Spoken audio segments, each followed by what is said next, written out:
Assalamualaikum warahmatullahi wabarakatuh. Selamat pagi anak-anak. Sampai ketemu lagi pada minggu kedua ini pada pembelajaran daring. Anak yang saya banggakan, anak selalu jaga kesehatan, selalu belajar, dalam arti belajar semangat meskipun keadaan pandemik seperti ini. Tetap pada materi IPS kelas 7 semester 2, yaitu bab 1 yang sama seperti kemarin, tetap bersama Pak Heru, yaitu pada materi kebutuhan manusia dalam perekonomian, tindakan, motif dan prinsip ekonomi, dan yang ketiga kegiatan ekonomi pada dan pelaku ekonomi. Anak-anak, sebelum materi saya lanjutkan, terlebih dahulu marilah kita berdoa semoga kita senantiasa diberi kesehatan dan selalu mendapatkan ilmu yang bermanfaat. Berdoa mulai.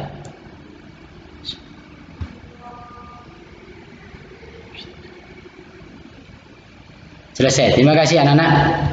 Langsung saja pada tujuan pembelajaran kali ini, anak-anak, saya menjelaskan kebutuhan manusia dalam perekonomian. Yang kedua menjelaskan tindakan, motif dan prinsip ekonomi. Yang ketiga menjelaskan tentang kegiatan ekonomi dan pelaku ekonomi. Pada persepsi ini sama seperti minggu kemarin. Anak yang saya banggakan, kebutuhan manusia dalam perekonomian. Pengertian kebutuhan dalam perekonomian. Kebutuhan manusia akan selalu ada selama hidup, di mana manusia memiliki kebutuhan untuk melangsungkan hidupnya. Dari mulailah bangun tidur sampai tidurlah lagi, itu manusia masih ada kebutuhan. Baik tingkatnya sedikit maupun banyak. Faktor apa yang mempengaruhi kebutuhan manusia, Pak? Yang pertama jenis kelamin. Wong lanang ambek wong wedok mesti kebutuhannya beda. Orang laki-laki kebutuhannya baju, celana atau sarung, tapi orang perempuan bedanya pakai mukena, ya, dan lain sebagainya. Contoh dalaman itu beda laki-laki yang perempuan. Perbedaan selera. Setiap orang seleranya berbeda-beda. Ada yang kadang-kadang makannya ini siang kepingin makan A, B, makan si B kepingin makan yang lain. Yang ketiga, tingkat pendapatan. Semakin tinggi pendapatan seseorang, semakin banyak kebutuhan yang diinginkan. Status sosial. Nun sewu, orang yang di pedalaman sama orang yang di perkotaan itu kebutuhannya berbeda. Orang yang kerjanya nun sewu, petani dengan orang kerjanya di kantor, kebutuhannya sudah berbeda. Itu status sosial. Perkembangan zaman, semakin panjang zaman ini, semakin tua, maka semakin banyak kebutuhan karena mode-mode yang baru. Kalau dulu orang tidur hanya beralaskan tikar, amben, terus tikar, terus berapa tahun kemudian sudah beranjak ke kasur, sekarang spring bed, ya, dan lain sebagainya. Keadaan alam, dataran rendah sama dataran tinggi beda, karena dataran tinggi lebih banyak waktu yang dingin, jadi menggunakan jaket, ya. Di dataran rendah keadaannya sumber jadi tidak membutuhkan, tapi kalau kuliah sudah setebal gini, ya. Macam-macam kebutuhan menurut subjeknya, ada individu, ada kelompok, kebutuhan pribadi atau kelompok yang orang banyak, dan menurut sifatnya yaitu ada jasmani, ada rohani. Kebutuhan menurut intensitasnya atau tingkatannya yaitu ada primer, sekunder, tersier, barang mewah. Dan waktunya yaitu sekarang dan akan datang.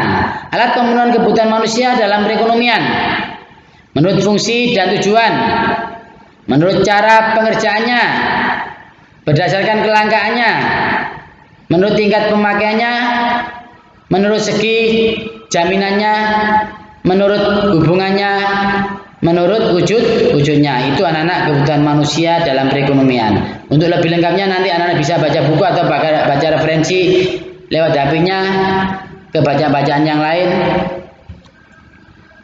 Langsung pada materi berikutnya, yaitu tindakan, motif dan prinsip ekonomi. Sebagai makhluk ekonomi, manusia harus memenuhi kebutuhan dan akan terjadi tanpa adanya motif. Orang melakukan satu hal mesti punya keinginan. Kulo tak kerja, engkau ben oleh bayaran.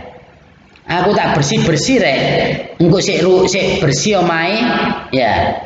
Aku tak bersihkan selokan ben gak banjir. Itu ada, semua orang itu adalah mempunyai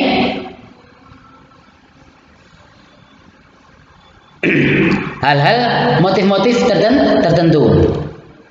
Tindakan ekonomi, manusia akan melakukan kegiatan macam tindakan agar kebutuhannya terpenuhi dan dapat mencapai kesejahteraan. Yaitu ada dua, dibedakan dari dua tindakan ekonomi. Yang pertama tindakan ekonomi rasional sama irasional. Rasional sudah terpikir oleh akal. Oh, aku kok melakukan ini, kebutuhannya ini.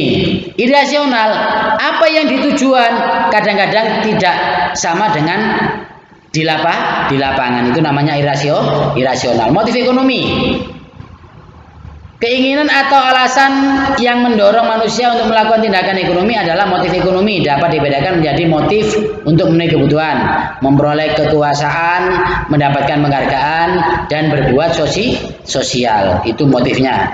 Anak-anak, prinsipnya apa, Pak? Dalam memenuhi kebutuhannya, manusia akan melakukan berbagai tindakan, di mana kegiatan ekonomi memenuhi kegiatan produksi, konsumsi, dan distribusi. Untuk melakukan setiap kegiatan tersebut, maka diperlukan prinsip ekonomi. Anak-anak, dalam prinsip ekonomi, dalam orang usaha itu kulaan sak cilik-cilike, badine sak akeh-akeh.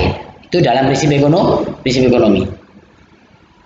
Materi berikutnya anak-anak, yaitu kegiatan ekonomi dan pelaku ekonomi. Siapa saja, Pak?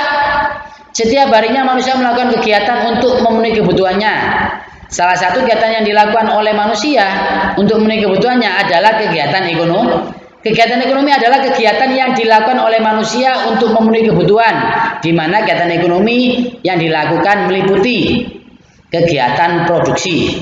Produksi itu menciptakan suatu barang baru, atau barang yang setengah jadi menjadi barang jadi, atau barang yang kurang manfaat menjadi manfaat. Itu produksi. Konsumsi itu adalah kegiatan menghabiskan barang. Contoh, Pak Heru mengkonsumsi salak. Pak Heru berarti makan salak. Pak Heru mengkonsumsi bensin, bukan berarti Pak Heru meminum bensin, melainkan Pak Heru memakai bensin tersebut pada pada motor untuk digunakan menjalankan motor. Itu sama mengkonsumsi. Mengkonsumsi bukan berarti dimakan. Itu yang perlu dipahami anak-anak, paham? Yang terakhir adalah kegiatan distribusi. Kegiatan distribusi adalah kegiatan menyalurkan barang dari barang produsen ke konsumen. Ya, dari barang orang yang membuat sampai ke barang orang yang membutuhkan. Loh Pak, gak mungkin Pak, mungkin ke pasar dulu, ke agen dulu ya. Biasanya dari pabrik itu ke gudang tingkat regional atau kabupaten biasanya. Setelah itu akan ke agen-agen. Setelah itu pertokoan sampai ke toko kelontong sampai ke rumah anak-anak. Ya, itu biasanya tingkatan distribusi. Hanya saja di sini saya terangkan adalah dari produsen ke konsumen. Ini. Itu anak-anak mungkin materi yang bisa saya sampaikan. Nanti anak-anak bisa membaca bukunya. Barangkali ada yang perlu dipahami yang lain, atau bisa melihat HP-nya, browsing. Kalau kurang jelas bisa langsung japri Pak Heru ya Pak Heru pada materi yang pas saya sampaikan 1 jam itu. Jadi apa yang perlu ditanyakan silakan, jangan sungkan-sungkan. Anak-anak belajar yang sungguh-sungguh, yang giat. Yang paling penting adalah sabar. Terima kasih. Assalamualaikum warahmatullahi wabarakatuh.